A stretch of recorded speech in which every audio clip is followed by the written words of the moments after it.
For context, me, 28F, and my husband, 31M, have been together for 9 years in total, and since he was younger he has been friends, family really, with this older woman named Sharon and her family. He played soccer with her son.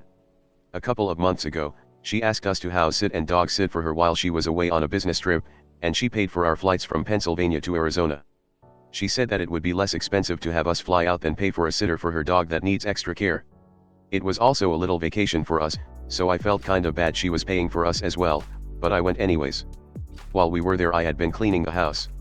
This house was not dirty at all, but I did mop, sweep, and clean up random stuff around the house as a gesture, as that was what I was taught was a nice practice. Anyways, she came home and was super offended that I cleaned and that it was disrespectful to her. I said I thought I was being nice, and it would be nice to come home and relax. My husband said that she was being unreasonable. Now my husband and her are not talking, and she is talking about me to the rest of the family, and I feel like it's my fault.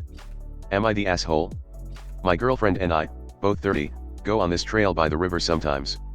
It is about an hour each way and most people are in casual or sporty clothes. The first few times we did it she wore a maxi skirt and high heels and I felt like it was really out of place. I told her after the last time that next time she should dress more sensibly.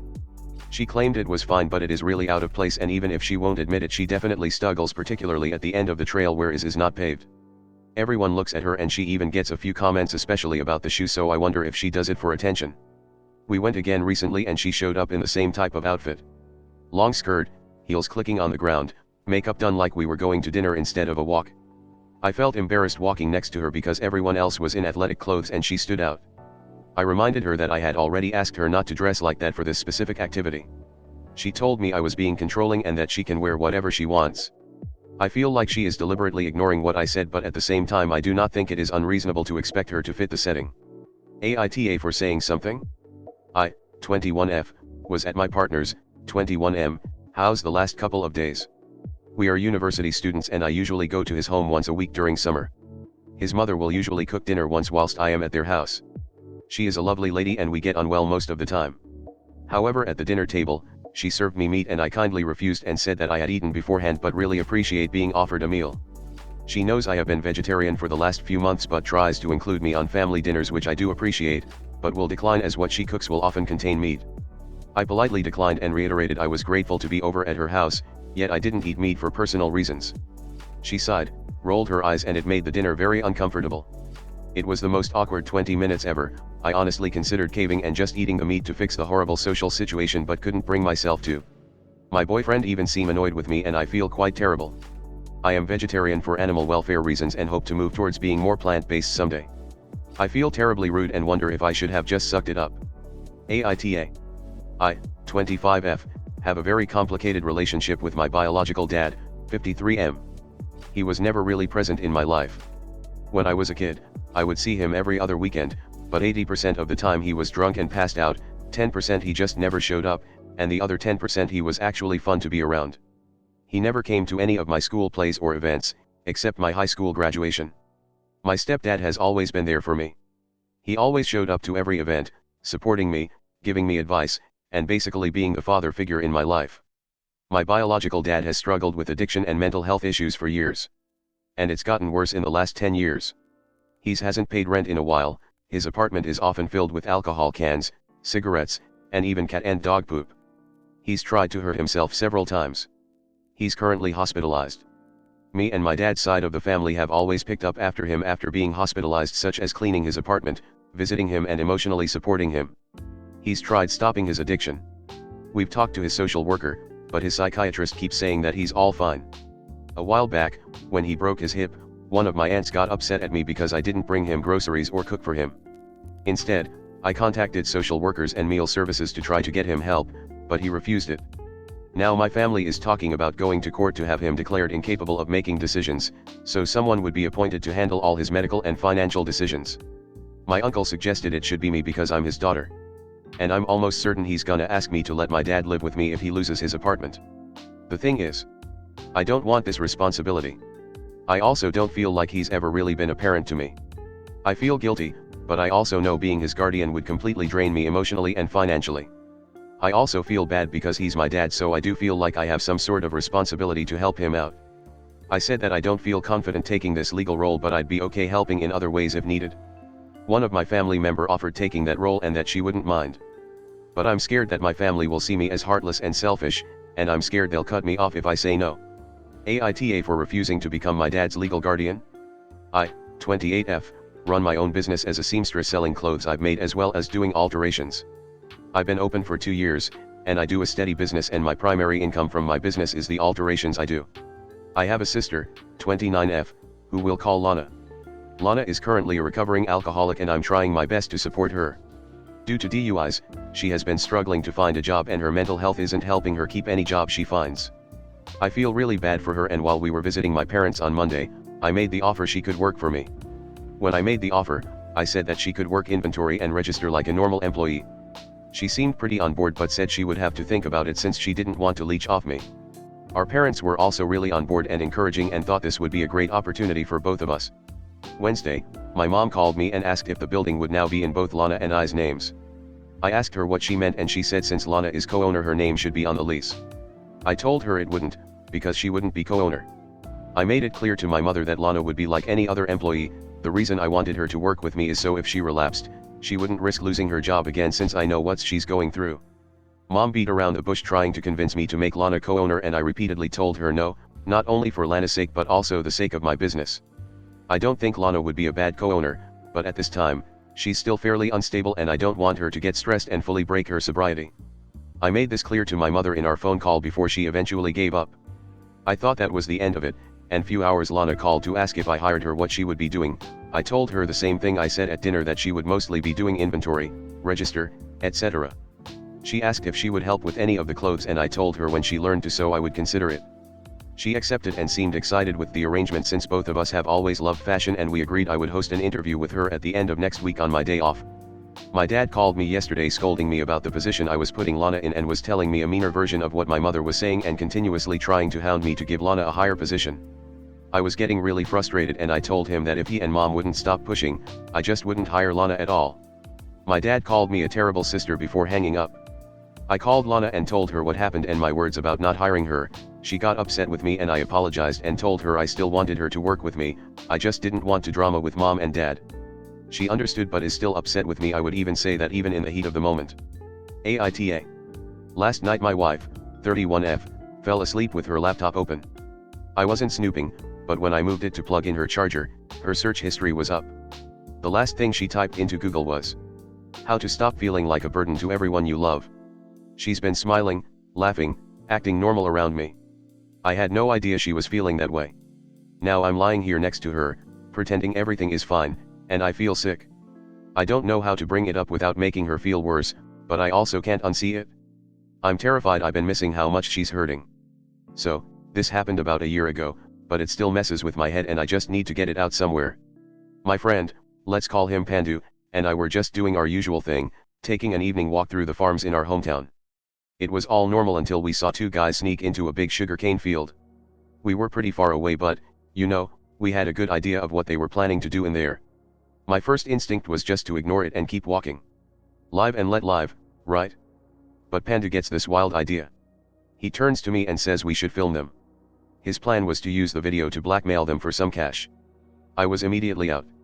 I told him there was no way in hell I was going to watch two guys go at it, especially not live.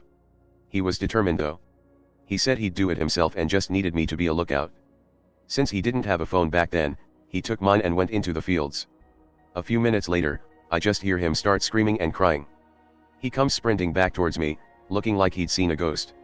He wouldn't say a word about what happened and was acting weird the whole night. The next day, it hit me that he used my phone. I checked my gallery, nothing there. But then I checked the recently deleted folder. And there it was. I wish I never looked. The video was graphic. It was his dad with the other guy. I saw things I can never unsee. To this day, the image makes me feel sick to my stomach. He didn't talk to me for a while after that, but we eventually patched things up and are still friends. The crazy part is, he has no idea that I know. He thinks he's the only one who saw it, but I saw it too, and I have no idea what I'm supposed to do with the secret. Basically what the title says. But not in like a "I don't want to look at you" way, more in like suffocating way. He pushed it down and deeper in the bed. And I was visibly scared, humping and kicking him off. That lasted for 5 minutes and he didn't even back off until he was done. When I finally stood up I literally screamed at him and he said, "I thought you'd like it."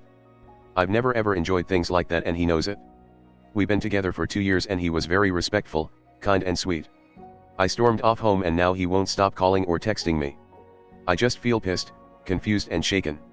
I 34F have 2 living children and 6 who have died. 5 of which I had abortions after 16 weeks over 9 years. I have been married to my husband 37M for 15 years. We are in Australia.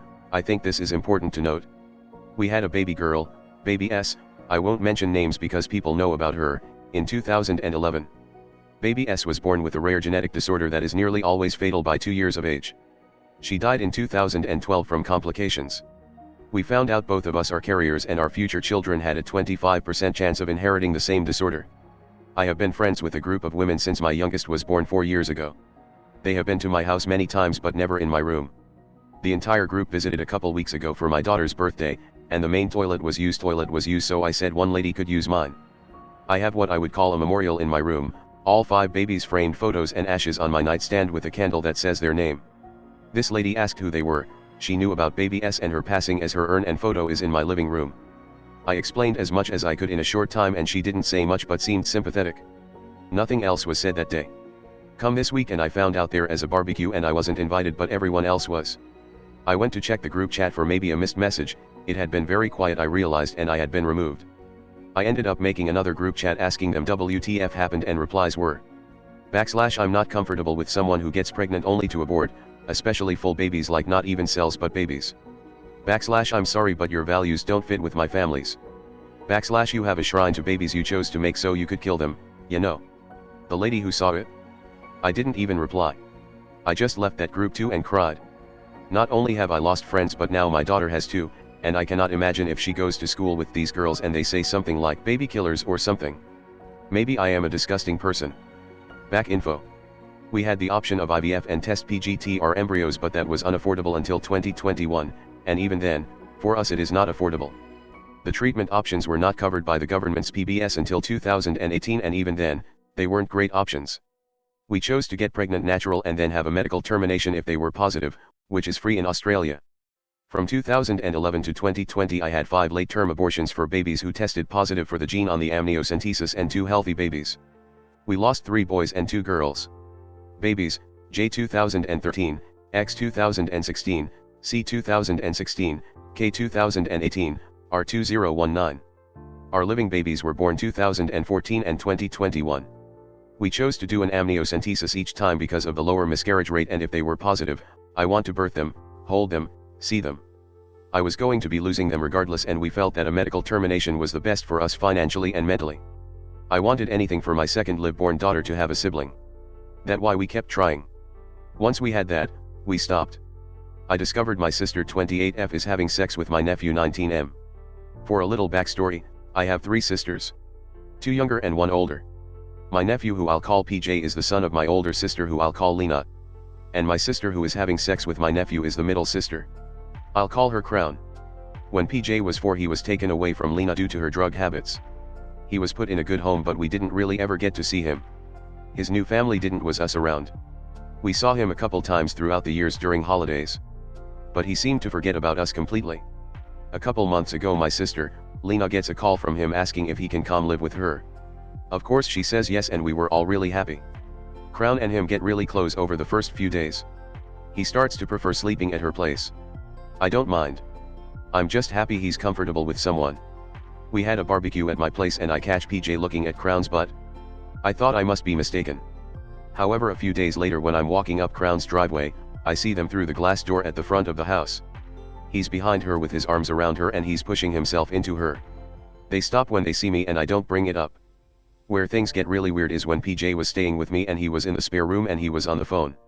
He was asking if he could come over so they could do it again. And that he liked the way her butt felt and that he wanted to finish in it again. Clean version, I thought he was just talking to a girl so I left him alone.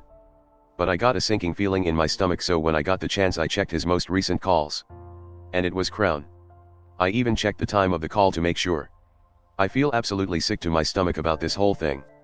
On one hand we got him back after years. But on the other hand this is disgusting and both of them need to stop. I haven't decided if I should tell his mother or not. Throw away. I haven't used the site in years but still want anonymity. We bought our home, our first, around 3 years ago after being together for a decade and scraping up any penny we could get our hands on to save up for the down payment. Both of our parents were relatively poor and had never owned a home, so it was important for both of us that we had one before we started a family of our own, which was planned for this year. Out of necessity, we moved 1,000 miles from the place we both grew up so we could afford that home, both giving up decent jobs but making sure we had others secured prior to our final move. My wife, I wish I could showcase her in this post without giving anything away. She is, without a doubt, the most amazing thing ever. She is beautiful and brilliant, warm and funny, hardworking and dedicated. I don't know how a less than stellar specimen of humanity ever managed to attract her, let alone convince her to date me, marry me, and move 1,000 miles away from anything she'd ever known. She deserves all the best in life. Which is why everything that's happened since we moved bothers me so much even though she is still hopelessly optimistic. The job I had secured before the move fell through before I even got to start. Gone in the blink of an eye. I struggled to find work, no degree, no tech skills, etc., and ended up having to take a position making about $30,000 a year less than what I had been making previously. My wife flourished. I had never seen her so happy to go to work. Her last employer paid her decently but it was a nightmare for her that offered little in the way of advancement. At one point a regional rep literally told her women will never climb above middle management. Her accomplishments made me so proud. And even though she was doing so well she didn't stop supporting me for a second, or letting her growth and success overshadow my needs or struggles at all. Again, she is the most amazing thing ever. Well, that terrible job I landed lasted about 9 months before I was laid off, wherein followed another 4 months of unemployment before landing another terrible job, this time an entry-level position in retail, something I hadn't done in over a decade. Then, 6 months into that, a customer complains to corporate that I was rude, I wasn't, and threatens them with posting video on social media unless she gets free services. They comply, and I lose my livelihood for the third time in 3 years. That was 5 months ago, and since then I've had 2 interviews, both for shady sales positions, and an offer to get a real estate license with the provision that it would be paid for by the sponsor but I probably wouldn't see paycheck for the first 6 to 9 months and she doesn't have that long. Also since that time, my vehicle has broken down, 240k miles, our water heater burst, the motor for our central AC unit burned up, the roof has developed a leak, both of our lawn mowers have stopped working, the AC in my wife's vehicle stopped working, 100-degree days are common, the freezer on my refrigerator won't stay cold, and I've been unable to keep up with the credit cards we maxed out to get us through my patches of unemployment. None of it, has been her fault. I've told her, mostly, about what I'm dealing with but she doesn't need to be burdened with doing any more than what she's already doing. I have no friends, and the family we do have wouldn't be able to help even if they wanted to. One of the only things that I've been able to keep up with is the decent life insurance policy I purchased before we moved, due to the inherent high risks involved with my former employer. One of the clauses in the contract is that it pays out in full for any cause of death, regardless of the manner, once 5 years have passed. That date comes up in October. So I'm worth $500,000 if I'm no longer on this earth and it's the only way I can make sure that she's taken care of. We were supposed to have our first baby this year and I just can't do it. I'm not going to saddle her with being a widowed mother of a newborn. She's still young, younger than I am, so she'll have time to find someone else to start a family with and live out the rest of her life. The money she gets from my departure will be enough to pay off the mortgage, the credit card debt, all the repairs to the home and cars, and still have enough left to put some money away for whatever she chooses. I've made out a will requesting the cheapest possible way to dispose of my remains. That's it, I suppose. I wish I could say that writing all this had some type of catharsis, but the fact of the matter is that barring winning the Powerball, despite not buying a ticket, there's just nothing else I can do. I'm not going to let her sell this house. It's everything she ever wanted and I won't crush that for her. She's the best thing ever. If you read this, thanks for taking the time. I appreciate it. Best of luck to all of you out there. When we first got together, we weren't well off. Now that we're more comfortable financially, I'm seeing sides of my wife I honestly hate. She's mean, entitled, and obsessed with this idea that everyone around her is some underperformer. Restaurants, deliveries, customer service, nothing is ever good enough. It drains the whole house with stress. On top of that, she's constantly shopping. At first it was little things, now it's an addiction. Our house is filled with boxes of crap we don't need. She's trying to force this Pinterest perfect environment, but it's just not realistic. A white couch and a white bedroom set for 2 6-year-old boys? Come on. Every Saturday we're scrubbing, vacuuming, and stressing out because she picked furniture that doesn't belong in a house with kids. The kids don't even want to play in their rooms because they're afraid of messing things up. She calls it discipline, but it's not, it's her addiction mixed with having extra money and zero self-awareness. Meanwhile, I work overnight so I can be there for the kids when they wake up, come home from school, and go to bed. I do my part. But 80% of the stress in this household comes from her. She doesn't think there's a problem. I'm miserable, the kids are miserable, and she just goes on pretending she's trying. Trying doesn't mean controlling everyone and making life hell, it means getting help if your family is telling you they're hurting. She refuses. I've secretly started filling out divorce papers because I'm done living in this fake Pinterest house with a mean old bitch who thinks she's the only one who matters. I just needed to get that out. Husband, 40M, of 10 years confronted me, 34F, in early 2024 about how much weight I'd gained, said he was no longer sexually attracted to me, and if something didn't change soon he was going to leave. He wasn't wrong, I was 100 pounds heavier than when we first started dating. But so was he. I first got help for my mental health, which made it possible to control my depression that had caused the binge eating, and then started at the gym, and I'm happy to report 20 months later, as of today, I am officially down 100 pounds. I totally changed every aspect of my life. I don't binge eat, I make better choices, I track my calories, and I'm exercising every single day. I also go hiking, which would have sounded like a nightmare 20 months ago. I'm training for a Halloween 5K, which is never something I'd ever thought I'd say in a million years. It truly was a lifestyle change and I have no plans to stop or go back to my old ways. I have a cute hourglass figure, I have a ton of energy, my libido is back, and I am happier, hotter, and more confident than I have ever been in my entire life. Husband is so happy to have a hot wife who looks amazing on his arm, and it blows his mind how high my libido is, to the point he can't keep up with me. But unfortunately, he's not completely happy. Because he's still 100 pounds overweight. He hasn't changed a single thing, not diet, not exercise, nothing.